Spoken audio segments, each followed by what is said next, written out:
This is the accusation. They're throwing around the word treason. I hate to say this, but President Barack Obama, there is now incontrovertible evidence that he was the spearhead of a seditious conspiracy to subvert the will of the American people and overthrow the United States government back in 2016. They're saying that Obama knew that Russia did not meddle in the election, did not have any impact in the... They deserve to have faith and trust in the integrity of our democratic republic, which has been undermined by President Obama through his direction of this manufactured fake intelligence document, knowing that it was filled with lies and knowing that it would and could then be used for all of the actions that came after. What happens when Joe Rogan, the guy who'll debate whether elk meat can cure society, teams up with Tulsi Gabbard, the political wildcard who treats Congress like a badly managed group project?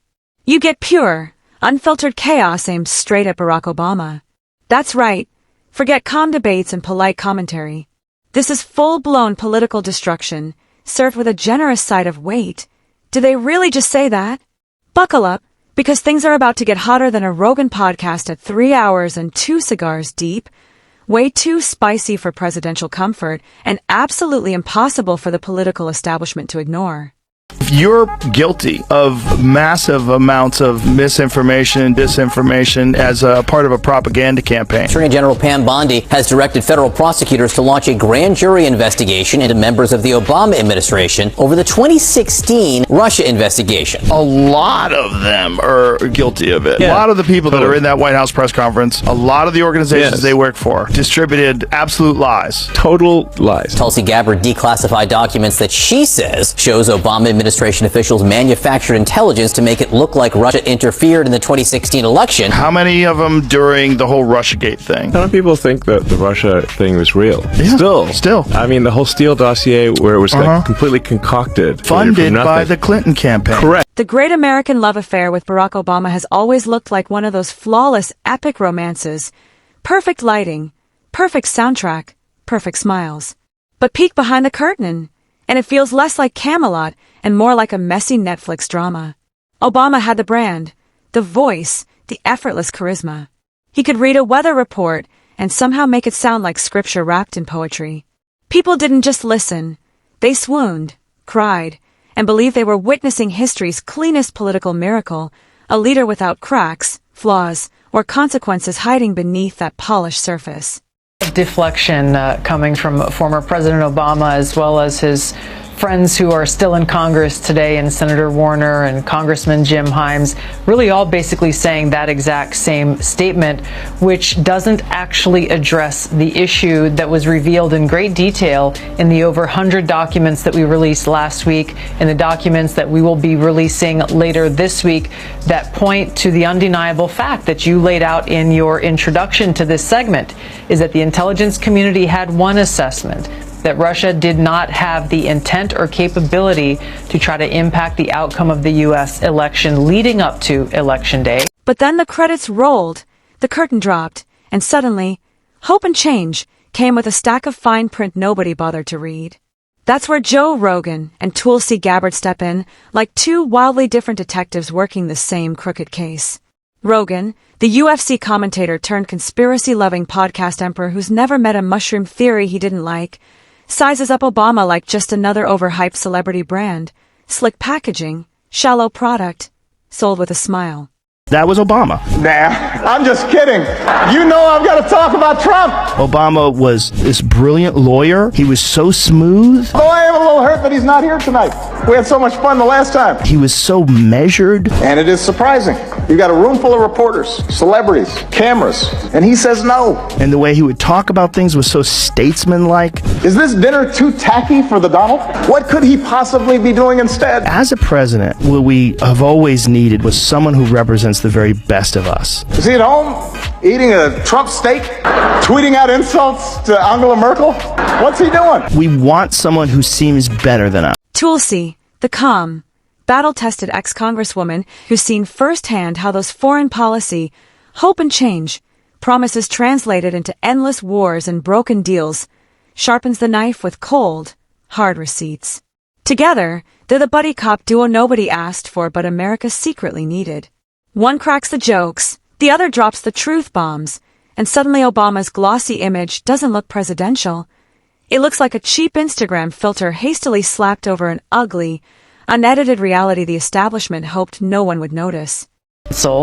And President Obama then directed Obama's DNI James Clapper to lead the effort to create this new intelligence community assessment that detailed not if, but how Moscow attempted to influence the outcome of the U.S. election. So this is the thing that I think people should pay attention to, is neither the message from President Obama's office, neither the statements coming from Democrats in Congress today and their friends in the propaganda media, none of them are addressing this fact that there was a shift, a 180-degree shift from the intelligence community's assessment leading up to the election to the one that President Obama directed be produced after Donald Trump won the election. Joe Rogan has always had a way of boiling politics down to a backyard barbecue conversation. Forget policy white papers and think tank jargon. This is the guy who'll compare America to a UFC fighter bragging about his footwork while getting knocked out cold in every round. And that's exactly how he sees Obama. Sure, the speeches were elegant, the delivery flawless. But beneath the polish, drone strikes falling like confetti, bankers cashing bonus checks the size of small nations, and surveillance programs creepy enough to make Orwell claw his way out of the grave just to mutter, "Told you so." Rogan laughs at the absurdity, not the tragedies themselves, but the contradictions. Imagine a man winning a Nobel Peace Prize before unpacking his White House boxes, then spending 8 years launching military operations that look suspiciously like not peace. It's like giving someone Employee of the Month before they've even started the job, only to discover they're the one stealing office supplies and wiping out the company server. Rogan loves pointing out that hypocrisy because nothing is funnier or darker than watching a so-called political messiah end up looking like a Silicon Valley CEO who sold you an app that drains your wallet and deletes your contacts. This is definitely not helping the Democrats, knowing what we now have confirmed about Biden. Give me some volume and go full screen. What you know now, do you wish you had a third term? You know what, if I could make an arrangement where I had a stand-in, a front man or front woman, and they had an earpiece in, and I was just in my basement in my sweats looking through the stuff, and then I could sort of deliver the lines, but somebody else was doing all the talking and ceremony, I'd be fine with that. We know he wasn't really running the country. Yeah. We used to think he was actually running the country, and now they're like, no, he didn't even see those executive orders. That was all auto pen. Tulsi, on the other hand, doesn't need Rogan's comedy to make her point land. She carries the gravity of someone who actually wore the uniform, deployed overseas, and watched foreign policy decisions unfold in real time, not as headlines, but as human cost. For her, Obama's carefully curated image wasn't branding, it had blood and soil consequences. While the world applauded with standing ovations, Tulsi was watching soldiers pay the price, civilians displaced, entire regions destabilized under the banner of strategic interests. And that's where she calmly dismantles the myth. She doesn't scream, doesn't rant, doesn't need to. Instead, she slices through the illusion piece by piece, methodically exposing what the media politely ignored. Behind the curtain, janitors were sweeping up political messes no one wanted to acknowledge, and Tulsi, ever the insider turned truth teller, reveals the machinery, reminding America that real people bled and died while the nation swooned over perfect speeches and photo op smiles. The evidence that we have found and that we have released directly point to President Obama leading the manufacturing of this intelligence assessment. There are multiple pieces of evidence and intelligence that confirm that fact. The implications of this are far-reaching and have to do with the integrity of our democratic republic. It has to do with an outgoing president taking action to manufacture intelligence to undermine and usurp the will of the American people in that election and launch what would be a years-long coup against the incoming President of the United States, Donald Trump. The beauty of this Rogan-Tulsi combo is all in the contrast. Rogan's the everyman in a hoodie, sipping whiskey in his studio, asking questions that seem almost too simple, but slice through political nonsense like a samurai sword through paper lanterns. Tulsi counters with the gravitas of someone who's actually been in the rooms where decisions got made, where polished speeches collided head-on with gritty, bloody reality. Rogan mocks the absurdity. Tulsi confirms the truth. One cracks the egg, the other fries it. Together, they serve a breakfast that makes Obama's legacy look like burnt toast served on fine china. Tulsi sharpens the critique further, pointing out how Obama's administration didn't just play politics, it perfected politics as theater. He wasn't merely a president, he was a carefully crafted symbol. The hilarious part, once Rogan and Tulsi lay it out, the illusion shatters instantly. It's like realizing the magician who amazed you with card tricks was palming the ace while grinning the entire time. Obama just said that on stage. Obama just said that. Our Constitution protects the right to practice free speech. He doesn't give a Here in the United States, countless publications provoke offense. Like me, the majority of Americans are Christian, and yet we do not ban blasphemy against our most sacred beliefs. He doesn't give a They're That's just a flat going out for goddamn. it. As president of our country and commander-in-chief of our military, I accept that people are going to call me awful things every day, and I will always defend their right to do so. Flat out lie. Efforts to restrict speech can quickly become a tool to silence critics and oppress minorities. We do so because, given the power of faith in our lives, the strongest weapon against hateful speech is not repression, it is more speech. Flat out. Rogan calls out the trick with a smirk. Tulsi exposes the sleight of hand, and suddenly the illusion collapses, leaving the once-awed audience asking, "Wait, did we really fall for that?" The fallout is huge because Obama wasn't just a president, he was a cultural icon. Criticizing him once felt like criticizing a sacred relic. But Rogan and Tulsi don't care about tiptoeing around political sainthood. Rogan delights in bursting the bubble, laughing at Americans treating Obama like a Marvel superhero instead of a politician playing Washington's oldest game. Tulsi twists the blade deeper, showing how Obama worship weakened the Democratic Party, making it addicted to branding over substance. Together, they're not merely taking shots at Obama, they're unraveling the mythology thread by thread. They're showing the emperor's new clothes were really just a perfectly tailored marketing suit with hidden stains. Rogan's humor keeps it light, but Tulsi's evidence-driven precision makes it land heavy. And this feels less like an ending than the opening credits. Rogan roasts the pop culture veneer, sets the table with laughter. Tulsi follows, carving the turkey with military-grade accuracy.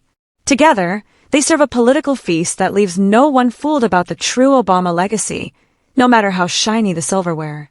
The implications of this are frankly nothing short of historic.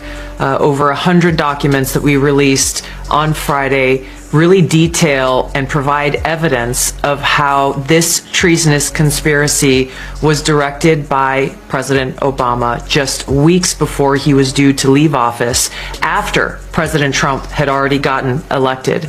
This is not a Democrat or Republican issue. This is an issue that is so serious it should concern every single American because it has to do with the integrity of our democratic republic. Joe Rogan has this uncanny way of cutting through the nonsense.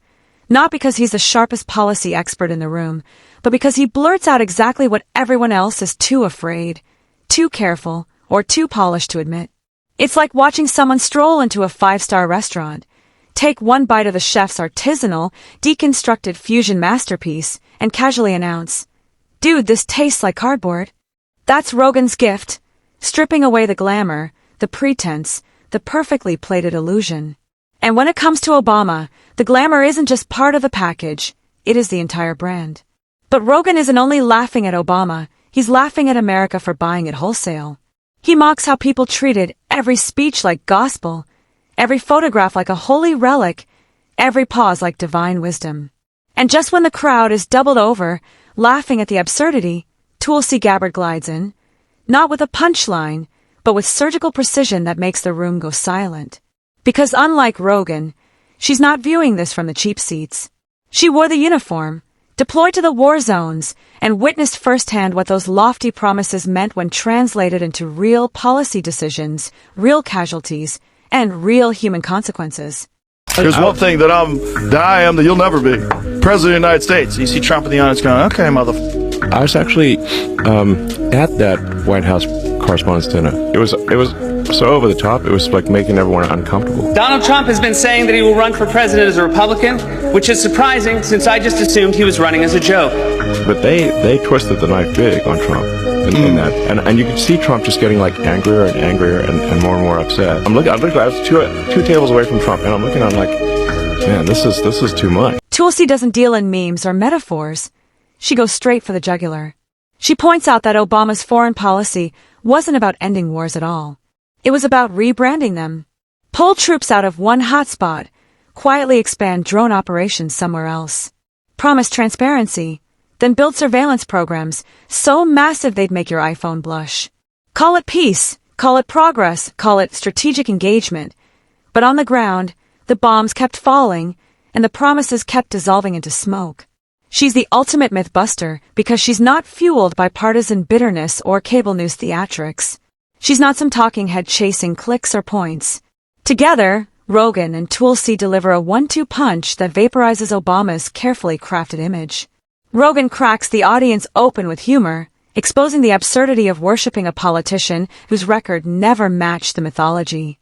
Then Tulsi drives the stake deep with cold, unflinching reality, showing that the consequences weren't abstract policy failures. They were real, measurable, and bloody. The integrity of our democratic republic, of our elections, is of paramount importance to the American people. Knowing what had occurred previously, the things, this Russia hoax thing that was called a conspiracy, I wanted to get to the bottom of the truth of what actually happened here. This was obviously important to President Trump, but again, is an issue of importance to every single American in this country and the future of our country as a republic. So shortly after coming into this position as Director of National Intelligence, I formed a special team to investigate this issue. I gotta tell you, it wasn't easy. There were a lot of deep state obstacles that exist still within the intelligence community. And the funniest part, Obama's entire appeal was built on being untouchable. 4 years, criticism of him was treated like political blasphemy. But Rogan and Tulsi don't play by those rules. Rogan revels in smashing taboos, mocking the sacred cow until it looks like a balloon animal at a kid's birthday party. Tulsi strolls up to the same balloon animal, calmly pops it with a needle, and proves it was just hot air all along. The clash of styles makes it irresistible. Rogan speaks the language of the people, sarcastic, blunt, endlessly curious. He'll compare Obama's presidency to a Netflix series that starts strong but collapses into embarrassing plot holes by season 3. Tulsi speaks the language of lived experience, measured, thoughtful, undeniable. She's a character who shows up halfway through the movie, drops the critical evidence, and flips the entire narrative upside down. By the time they're finished, the audience is left wondering how they ever believed the hype in the first place. What makes their takedown even more devastating is how relevant it feels today. Because Obama didn't just shape his own presidency, he shaped the political culture that followed. He turned governance into performance art. He taught a generation of leaders that if you master the branding, the policies didn't matter nearly as much. And Rogan and Tulsi exposed that template for exactly what it is: a brilliant con, a masterclass in marketing that dazzled the nation but ultimately left it no better off, and maybe even worse.